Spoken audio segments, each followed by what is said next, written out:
Ang Duterte na nagpaiyak sa mga taga Davao sa palarong pambansa 2026 Basketball Championship sa Agusan. Si Direk Duterte, ibang klase ang ipinakita ng batang ito. Veterano kung gumalaw at napakahirap pigilan sa ilalim kapag nakapuwesto na. Magaling din siyang gumamit ng kanyang katawan para makagawa ng espasyo at makakuha ng mataas na porsentong tira. Kaya naman medyo nahirapan si Rene Baterbonia sa kanya. May isa pang play kung saan nasupalpal niya si Rene Baterbonia at pagkatapos noon ay napangiti pa si Direk. Parang sinasabi niyang kontrolado niya ang sitwasyon. Kaya naman isa siya sa mga naging susi kung bakit nasungkit ng kanilang team ang kampyonato sa palarong pambansa 2026. Tara at ating panoorin ang kanyang buong highlights.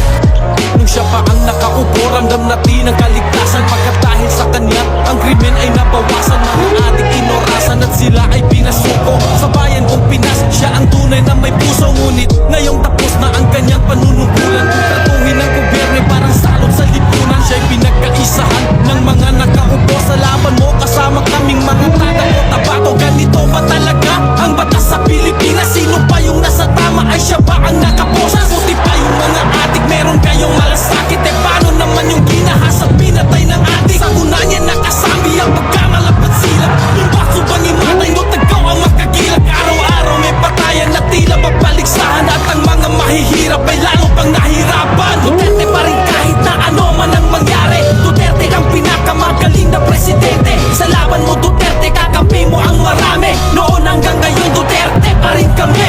Duterte pa rin kahit na ano man ang mangyari. Duterte ang pinakamagaling na presidente. Sa laban mo Duterte, kakampi mo ang marami. Noon hanggang ngayon Duterte pa rin kami. Pinakamagaling na naging presidente ng Pinas. Ngayon ay pinagtutulungan ng kampo ni Satanas. Mga walang ibang hangat kundi sa trono.